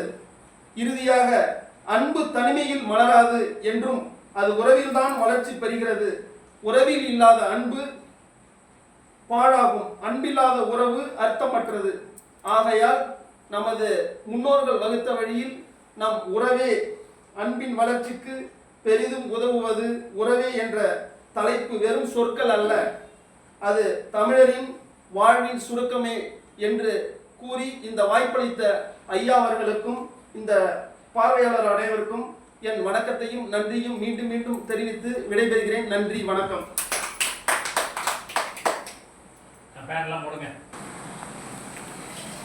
இனிய சான்றோர்கள் பெருமக்களே, அருமையான தலைப்பில் 4 அறிஞர் பெருமக்கள் மிக அழகாக வாதம் செய்தார்கள். அருமை சகோதரியார் திருமதி ஜீவிதா ஹரி அவர்கள், அருமை சகோதரியார் திருமதி தேன்மொழி சந்திரமொழி அவர்கள், முனைவர் திருவாளர் மணிஷம் அவர்கள், அருமை தம்பி வினோத் அவர்கள் ஆகிய 4வரும் இந்த பட்டிமன்றத்தில் பங்கு பெற்று அழகாக தங்கள் கருத்துக்களை வழங்கினார்கள். சான்றோர்கள் பெருமக்களே, நம்முடைய தமிழகத்தில், இந்திய திருநாட்டில் இந்த உறவும் இந்த நட்பும் கைகோத்து கொண்டு நடைபெறுகின்றன. ஒரு மனிதனுக்கு இந்த இரண்டும் தேவை. உறவும் தேவை, நட்பும் தேவை. உறவு எங்கிருந்து தொடங்குகிறது, நட்பு எங்கிருந்து ஆரம்பிக்கிறது என்ற வினாக்கள் எல்லாம் பல உள்ளன. கருவிலேயே திருவுடையான் என்பது போல தொப்புள் கொடி உறவாக தாய் அமைகின்றாள். அது உறவு கட்சிக்காரர்கள் அந்த தாயினுடைய அருமையை எடுத்து பேசினார்கள். உண்மையிலேயே தாயில் சிறந்ததோர் கோயிலும் இல்லை, தந்தை சொல்மிக்க மந்திரம் இல்லை என்ற தொடர் பொய்யானதல்ல. அது அதர்மமான வாக்கியம் இல்லை. நான் முன்னமே தெரிவித்தேன், சிறந்த தாய் சிறந்த தந்தை. இதை நாம் சிந்தித்துக் கொள்ள வேண்டும். இன்று புறந்தது எண்டலை கடனே, அவனை சான்றோனாக்குதல் தந்தைக்கு கடனே என்று சங்க இலக்கிய புறநானூறு பேசி மகிழ்வித்திருக்கிறது. தாயில் சிறந்ததொரு கோயிலும் இல்லை என்ற தொடருக்கு என்ன விளக்கம் என்று ஒரு முறை என்னை ஒரு பள்ளி மாணவன் கேட்டான். அதற்கு என்ன விளக்கம் என்றால், கோயில் என்றால் அந்த கோயிலுக்குள் கருவறை இருக்கும், அந்த கருவறைக்குள்ளே சிவன் இருப்பார். அதுபோல தாயின் உடம்பு என்பதை கோயிலாக பாவனை செய்தால், அவள் வயிறு என்று சொல்லப்பட்ட கர்ப்ப கிரகத்துக்குள்ளே சீவன் என்ற நாம் இருந்தோம். எனவே சிவன் இருக்கும் கருவறை அமைந்ததும் கோயில், சீவன் அமைந்த தாயின் கருவறை அமைந்த அவர் உடம்பும் கோயில்.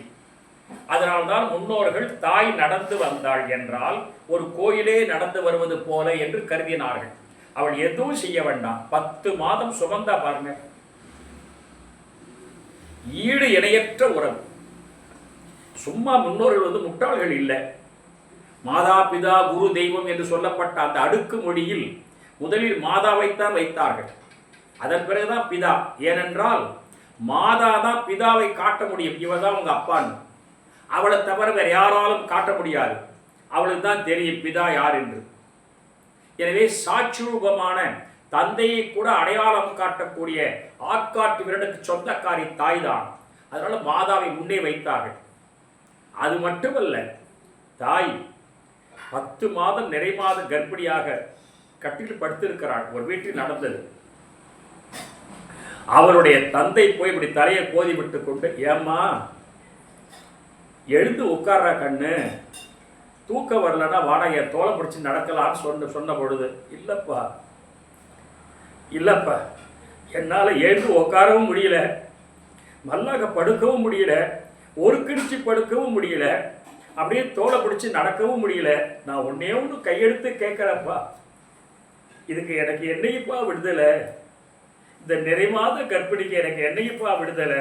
அது மட்டும் இல்லைப்பா, ஒரே ஒரு வார்த்தை கேட்குறேன், நான் ஆஸ்பத்திரிக்கு அந்த மகப்பேறு மறுத்து போயிட்டு வரும்போது நான் உயிரோடு வந்துடுவேன்லப்பா என்று அழுது கொண்டே மகள் கேட்டபொழுது தந்தை அப்படியே கட்டி அணைத்து கொண்ட, கண்ணு கவலைப்படாத தங்கம், நான் கையில் பணம் வச்சிருக்கிறேன், வீட்டு வாசலில் கார் நிறுத்திருக்கிறேன், ஆஸ்பத்திரியில் சொல்லி வச்சிருக்கிறேன், நான் எங்கேயுமே போடா கண்ணு என்று சொன்ன உடனே அந்த பெண்ணு சொன்னான், அப்பா இப்படி தானப்பா அப்பா அம்மா நம்ம என் அம்மா என்னை சுமந்திருப்பா என்று சொன்ன உடனே அந்த தந்தை கண்ணை தொடச்சிட்டு வெளியில் போய் தன் தாயை நினைத்து கொண்டார். அதனால் சார்ந்தோர்கள் பெருமக்களே, தாயில் சிறந்ததொரு கோயிலும் இல்லை என்பது முட்டாள்தனமான வார்த்தை இல்லை, அது ஈடு இணையற்ற வார்த்தை. அதை சொன்னார்கள் உறவு கட்சிக்காரர். அப்பா மட்டும் என்ன, செருப்பை தான் போடாத பிள்ளைக்கு பூட்ஸ் வாங்கி கொடுக்கிறவர், தியாக செம்மல். அதனால் தந்தை சகோதர சகோதரி பாசம் எவ்வளவு உயர்ந்தது. ஒரு பெண்ணை பெற்றெடுத்த தாயும் தந்தையும் இந்த தீபாவளி நேரத்தில் அந்த பரிசு அனுப்புவாங்க, பொங்கல் நேரத்தில் பொங்கல் சீர் எடுத்துட்டு போவாங்க. அந்த அந்த வீட்டில் பூந்து வீட்டில் இருக்கிற அந்த பெண்ணு அப்பா சீர் கொண்டு வரதை பார்த்த உடனே இறங்கி ஓடி வந்து அப்படியே அப்பாட வந்து நின்று காலை தொட்டு கும்பிட்டு, ஏப்பா நீ ஏப்பா அந்த கரும்பு தேங்காயெல்லாம் தூக்கிட்டு வந்த, இல்லடா கண்ணு ஒன்று அவங்க நல்லா வச்சிருப்பாங்கன்னா கரும்பு என்னோட இருப்பே தூக்கிட்டு வரடா கண்ணு உனக்காக என்று சொல்லுகிற தந்தையை பார்க்கலாம். எனவே சார்ந்தோர்கள் பெருமக்களே, அம்மா அப்பா இந்த 2 உறவுக்கு ஈடு கிடையாது, அதில் ஆட்சேபனையே இல்லை. எனவே அன்பின் வளர்ச்சிக்கு பெரிதும் உதவுவது உறவே என்று சொல்லிடலாமா என்று கேட்டால், இன்னொரு கட்சி இருக்க, பிரச்சனையே கட்சி தானே. அதனால சான்றோர்கள் பெருமக்களே, இன்னொரு கட்சி நட்பு கட்சி. அவங்க ராமாயணம்னா சொன்னாங்க, கம்பராமாயணத்தில் இருக்கிற சகோதர பாசத்துக்கு உலகத்தில் ஈடு கிடையாது. என்ன தெரியுமா செஞ்சா? சுமத்திரைங்கிறது லட்சுமணன் தாய். ராமன் காட்டுக்கு புறப்படுறான் மரவுரி தெரித்து கொண்டு. சுமத்திரையை பார்க்க போனான், கும்பிட்டுட்டு போறதுக்காக உத்தரவாங்க. பார்த்தா சுமத்திரை, தம்பி ராமா, காட்டு கிளம்பிட்டேடா கண்ணு அப்படின்னா. சக களத்தி மகன் ராமன். நல்லா புரிஞ்சுங்க, தசரதனுக்கு 3 மனைவி, கோசலை, கைகேயி, சுமித்திரை. கோசலையின் மகன் தான் ராமன். ஆனால் சுமித்திரை 3வது மனைவி. அந்த 3வது மனைவியாக இருக்கிறவ ராமன் மேல காட்டு போட்டும் என்று எரிச்சல் காட்டாம, காட்டு கிளம்பிட்டேடா கண்ணு, ஆமாம்மா போயிட்டு வர்றம்மா சொன்ன உடனே, தம்பி லட்சுமணா, அம்மா இங்க வா கூப்பிட்டா. லட்சுமணன் வந்து அம்மா காலை தொட்டு கும்பிட்டு, அண்ணனை காலையும் தொட்டு கும்பிட்டு நின்னான். லட்சுமணா, அம்மா, இவன் பின் செல். அவ்வளவுதான். தாய் உத்தரவு. தாய் சொல்லை தட்டாத தனையன். இவன் பின் செல். ஏம்மா எதுக்கு நான் போகணும்? அண்ணன் மட்டும் தானே காட்டுக்கு போக சொல்லி அப்பா சொல்லியிருக்கிறாரு, நான் எதுக்குமா காட்டுக்கு போகணும்னு லட்சுமணன் ஒரு வார்த்தை இல்லை, கேட்கல. சரிம்மா. அடுத்த வார்த்தை, லட்சுமணா, அம்மா இவன் பின் செல் என்றால் தம்பி என்றல்ல, அடியாரின் ஏவல் செய்தி. லட்சுமணா, நீ தசரதன் மகன் என்று நினைச்சிட்டு போய் ராம ஒரு அரசகுமாரன், நீ ஒரு அரசகுமாரன், நீ ஒரு மலையை தூங்கினான், நீ ஒரு மலையை தூங்காதரா, அவன் பின்னாடி போ. அடியாரின், எனக்கு தெரிந்த ஒரு அற்புதமான கம்பனுடைய வார்த்தையில் இந்த அடியார் என்ற வார்த்தை அவன் சைவன் என்பதால் வந்தது. கம்பன் ஒரு சைவன். அதுக்கு நான் 1000 காரணம் சொல்ல முடியும் என்னால, அது இருக்கட்டும். அந்த வகையில கம்பன் அடியாரின்கிற வார்த்தை பயன்படுத்துறான். எப்படி? தொண்டன்னு சொல்லலாமே, தம்பி என்னும்படி என்று சொல்லலாமே. இவன் பின் செல், தம்பி என்னும்படி என்று அடியாரின் ஏவல் செய்தி. சரிம்மா, அப்படியே செய்யறம்மா. கிளம்புனா லட்சுமணன். லட்சுமணாங்க வா. என்னம்மா? அடியாரின் பின் செல். ஒருவேளை 14 ஆண்டுகளிலே ராமனும் சீதையும் உயிரோடு திரும்பி வந்தால் நீ வா. ஒருவேளை அந்த ராமனுக்கும் சீதைக்கும் காட்டில் ஏதேனும் விலங்குகளாலோ கல்வர்களாலோ எதிரிகளாலோ பிரச்சனை வந்து அவங்க இறந்தாங்கன்னா அவங்களை காப்பாற்ற நீ சண்டை போட்டு நீ முன்னாடி செத்த பிறகுதான் அவங்க செத்தாங்க செய்தி என் காதல விடணும் ஓ என்று அனுப்பிய தூய சிற்றன்னை ராமனுக்கு அமைந்த சுமத்திரை அப்படியே சிறமேற் கொண்டு புறப்பட்டார் லட்சுமணன். பெரிய வியப்பு என்னவென்றால் இந்த பட்டிமன்றத்தினுடைய நோக்கம் எனக்கு என்னன்னு கேட்டா, உறவின் வலிமை எப்படி இருந்திருக்கு பாருங்க ஒரு காலத்துல. அதை விட பரதன் வர்றான், உங்களுக்கு வரலாறுலாம் தெரியும். திரும்பி பரதன் மரபுரி தெரிச்சுக்கிட்டு, அவனை யாரும் மரபுரி தெரிய சொல்லலை, அவனுக்கு ஆட்சி வாங்கி வச்சிருக்கிற அம்மா வேண்டாம். அவன் ரொம்ப அழகா சொன்னான் பரதன், ஆட்சி மாட்சி இல்லாமல் வந்தால் எனக்கு தூக்கி எறிந்திருவந்த ஆட்சி என்ன பரதன். அது மன்னராட்சி காலத்துல, இப்ப மாதிரிலாம் இல்லை. மன்னராட்சி காலத்துல எனக்கு ஆட்சி என்பது மாட்சி இல்லாமல் இன்னொருத்தரை வீழ்த்தி எனக்கு கிடைத்த, எனக்கு வேண்டாம் அந்த ஆட்சி என்று சொல்லிட்டு அந்த கோசல் நாட்டினுடைய எல்லையில போய் இருந்தான், இருக்க விரும்பினான். அதுக்கு முன்னாடி எல்லாரும் ஆட்சி போய் ராமனை கூப்பிட்டு போனா ராமனை கங்கை கடந்து போயிட்டாரு. குகன் பார்க்கிறான் அந்த பரதனை, ஆஹா இந்த பரதன் ராமனை அடிக்க வர்றான்னு சொல்லிட்டு ரொம்ப வருத்தப்பட்டு போனான். கிட்ட போய் பரதன் நின்ன உடனே அவனுடைய மரவுரியை பார்த்துட்டு அவன் கண்ட கண்ணீர் தண்ணி தாரதாரதாரதாரையா ஊற்றுறத பார்த்துட்டு குகன் அழுதுகிட்டு, என்னையா ராமனுக்கு தம்பியா இருக்கிற நீங்க தப்பு பண்ணுவீங்களா? வர்க்கல எங்குடையானை மாசடைந்த மெய்யானை. கம்மநாட்டாழ்வார் பாட்டு. வர்க்கல எங்குடையானை, வர்க்கல என்ன மரபுரி, மாசடைந்த மெய்யானை கற்கனிய கணிகின்ற சொல்லானே. போய் பார்த்துட்டு வாப்பா என்னையா அண்ணன் எங்கய்யா எங்க அண்ணன் அண்ணிலாம் தூங்குனான்னு கேட்டதெல்லாம் நிறைய செய்தி இருக்கு, சொல்ல இடம் இல்லை. அப்பதான் 1000 ராமர் நின் கீழ் ஆவாரோ என்று கம்பன் பயன்படுத்துவான். கேள் என்றால் ஒப்புமைன்னு அர்த்தம். கேள் என்ற சொல்ல ஒப்புமைங்கிற பயன்படுத்துகிற அந்த ஆற்றலை கம்பன் கற்றுக் கொடுத்தது திருவாசகத்தில் தான் அந்த வார்த்தை வருகிறது. திருவம்பாவையிலே அருமையான ஒரு பாட்டில் மாணிக்கவாசகர் சொல்றார், இறைவனுக்கு கேள், கேழில் பரஞ்சோதி, கேழில் பரங்கருணை. இது திருவம்பாவையில் வருகிற தொடர். கேள் என்றால் ஒப்புமை, ஒப்புமை இல்லாத பரஞ்சோதி இறைவன் பரமேஸ்வரன் என்று சொல்ற மாணிக்கவாசகர். அப்படியே வாங்கினான் கம்பன். 1000 ராமர் நின் கேள் ஆவாரோ என்று பயன்படுத்தினான் என்பதால் அந்த இலக்கிய வரலாற்றை பார்க்கிறோம். எல்லா உறவுகளிலே உயர்ந்த இடங்கள். நட்பு என்ற நிலையில எவ்வளவு உயர்வா இருக்கு. ராமாயணமாகட்டும், பாரதமாகட்டும், எத்தனையோ விஷயங்கள் சொல்லலாம். அந்த பாரதத்தில் துரியோதனன் கர்ணன் உறவு, அந்த உறவில் அவங்க ஏற்படுத்திய ஒரு நட்பு. கண்ணதாசன் கண்ணனுக்கு தாசன், ஆனால் தன்னுடைய பெயரை கண்ணதாசன் மாற்றி வச்சுக்கிட்டார், முத்தையாங்கிற பெயரை. அவர் முத்தையான்னு தான் பேர், அவர் காரைக்குடி பக்கம். ஆனால் தன் பெயரை கண்ணதாசன்னு புனைவேர் ஆக்கிக்கிட்டார். ஆனால் கண்ணனை கர்ணனுக்காக குறை சொல்கிறார் பாருங்க. அந்த அருமையான உள்ளத்தில் நல்ல உள்ளம் உறங்காது என்று பாட்டு ஒரு அருமையான பாட்டு கோவிந்தராஜன் குரலை பாடிட்டு வருவார் என்.டி. ராமராவ் கிருஷ்ண வேஷத்தில்.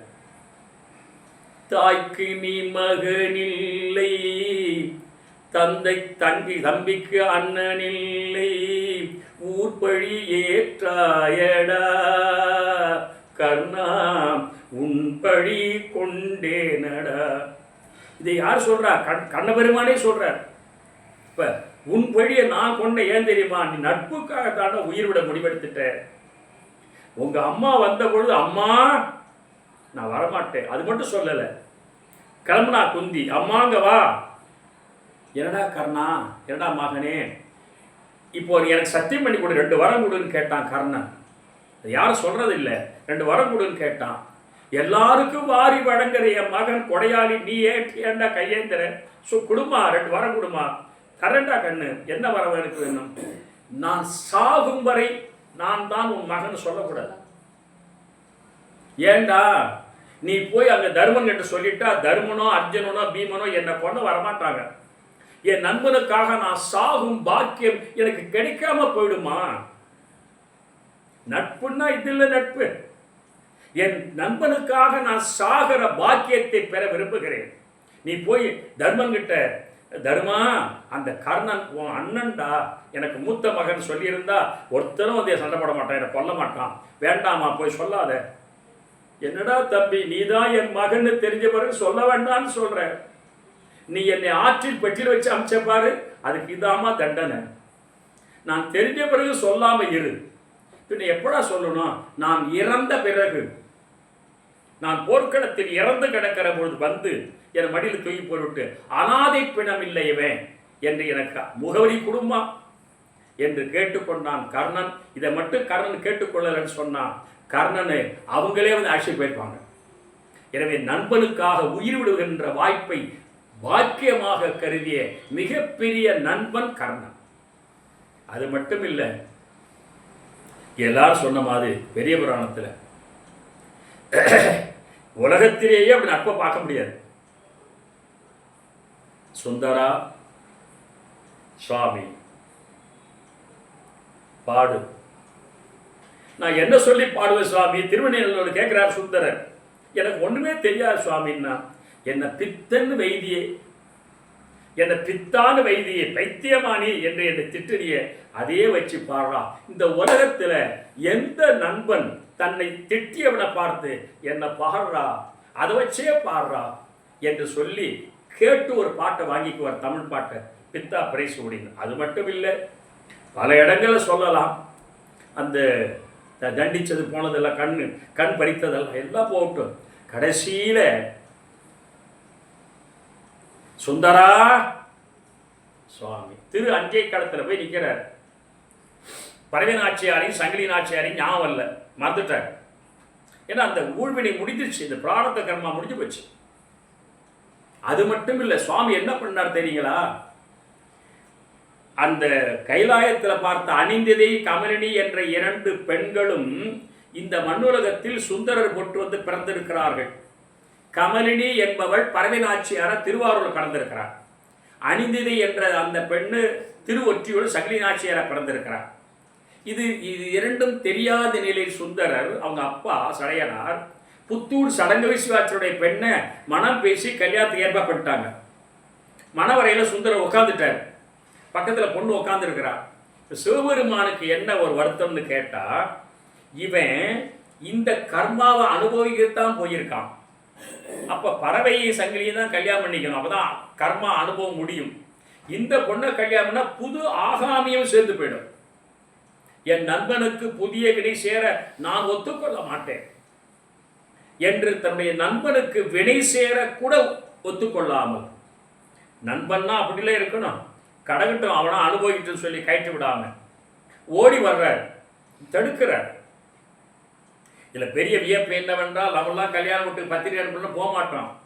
சுந்தரர் கல்யாணத்துக்கு பத்திரிகை வந்தது கைலாயத்துக்கு, சிவபெருமானுக்கு பத்திரிகை அனுப்பிச்சாரு இல்லை, நேராக வர்றார். பத்திரிகைலாம் அனுப்பலை, அழையா விருந்தாளியாக அநியாயமான மானம் இழக்கிற வகையில் சொன்ன வார்த்தையை காப்பாற்ற வர்றார்.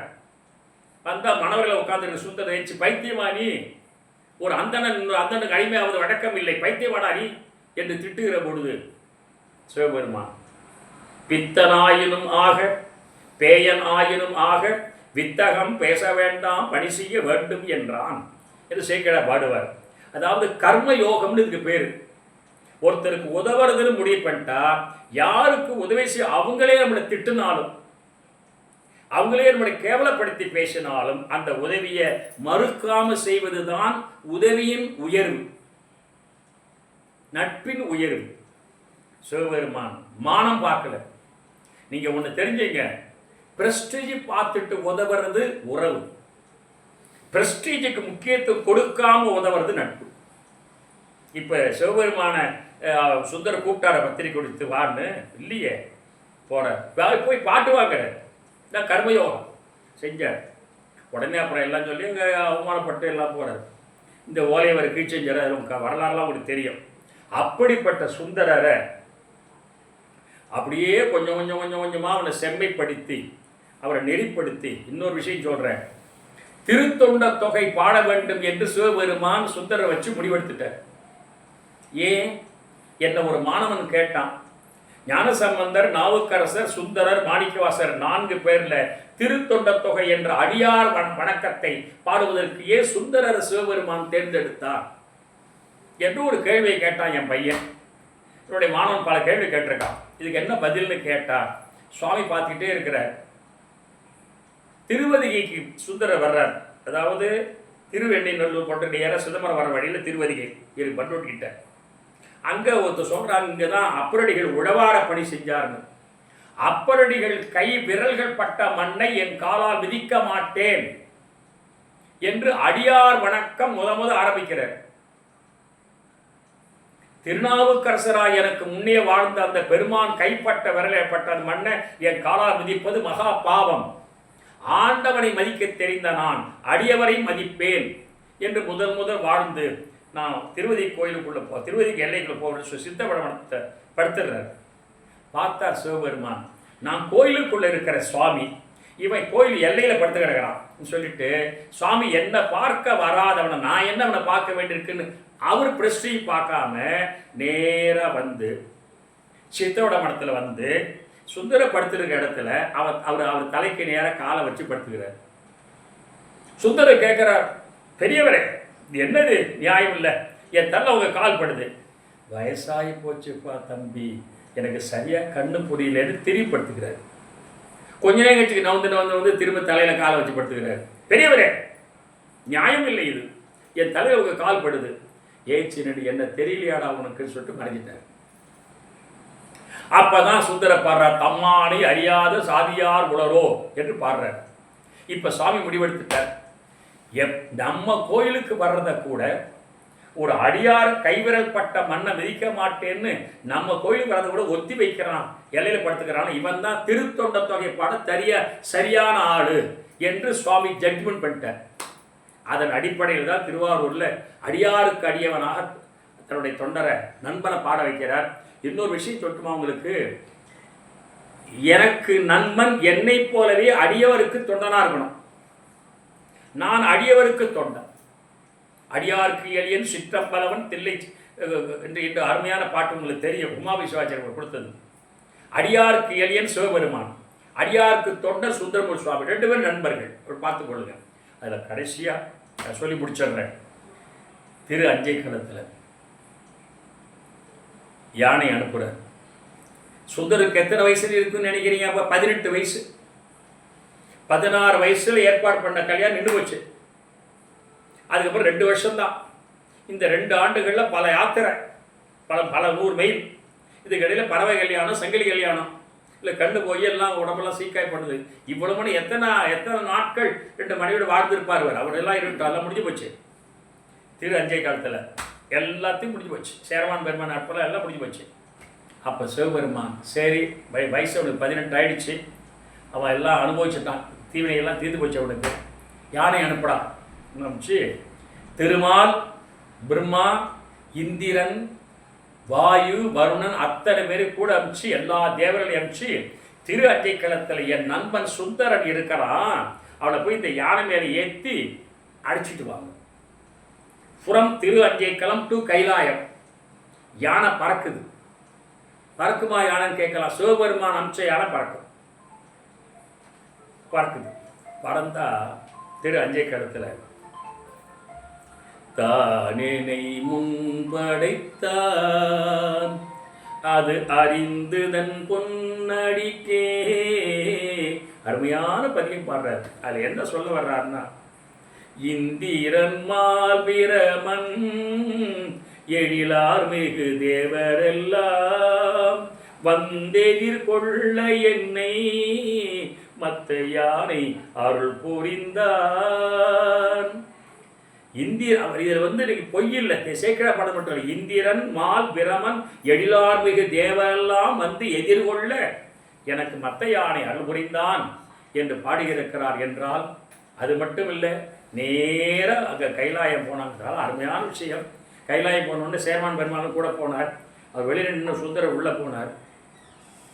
அங்கே இருக்கிறவங்க கேட்டான், மந்திரமார் முனிவர் இவர் யார் என எம்பெருமான் நம் தமர் ஊரன் என்றான் நொடித்தான் மலை உத்தமனே.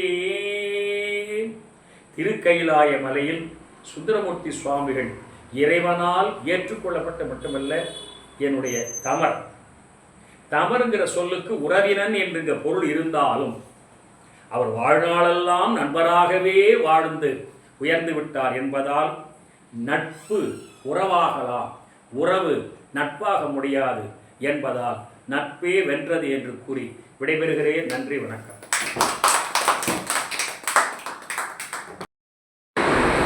ரெண்டு பேர் எடுக்கிறேப்பா, என்ன விட்டுருக்கு